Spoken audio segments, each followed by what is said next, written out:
some of you have heard this story before, so I apologise. I'd lit a candle,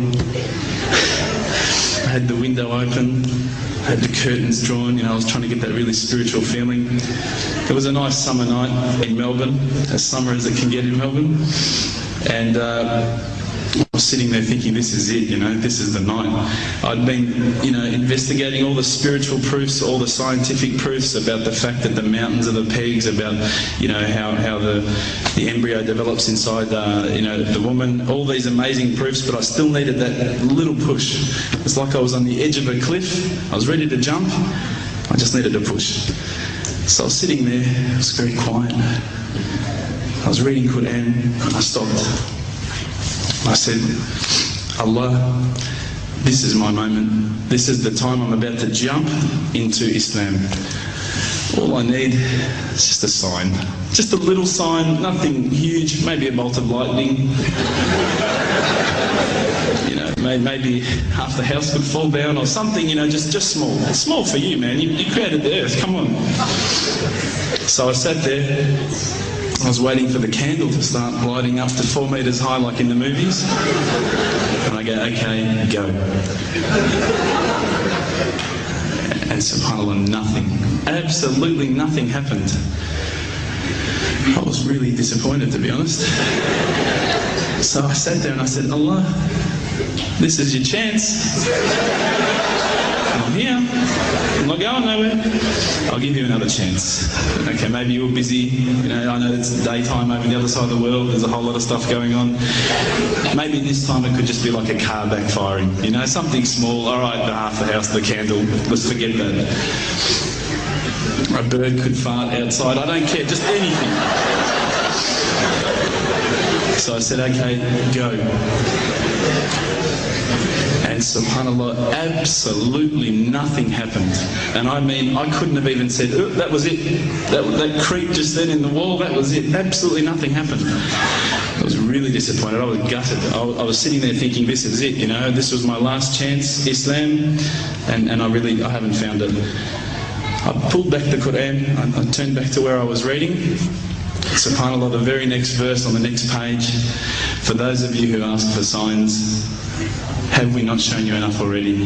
Look around you, look at the stars, look at the sun, look at water. These are the signs for the people of knowledge. SubhanAllah.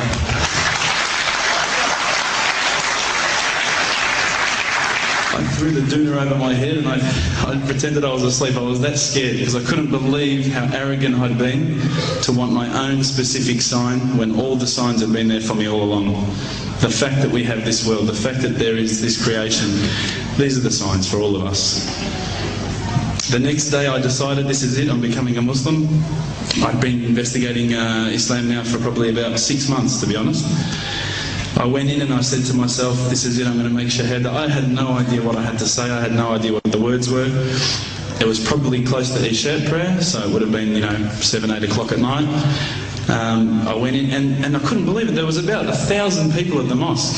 I thought, subhanAllah, look at this religion. Look at how strong they are. It was the first night of Ramadan.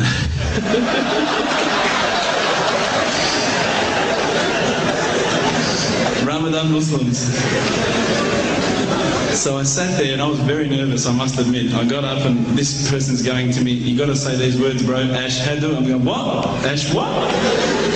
Can't I just say it in English? No, they say no, you got to say it in Arabic. And I thought, looked out over the sea of beards that I could see in front of me and I thought, if I get these words wrong, I'm a dead man. Again, I had this fear, you know. And they were staring at me, and I don't know if you know this, but Australians can't stare. Lebanese people can stare. So I was sitting there, I was very scared. I got up, and subhanAllah, as soon as I started to say the words, all fear went out of my mind.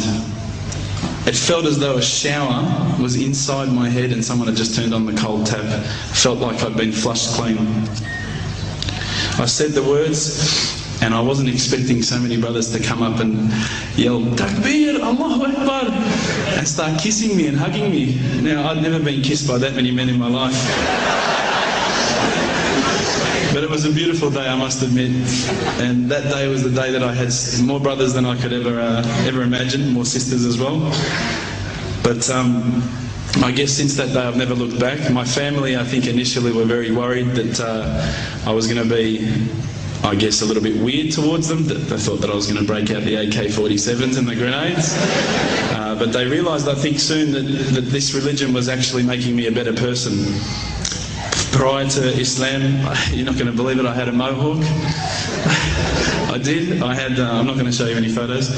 I had army greens, I had the Metallica t-shirt, I had the cherry docs.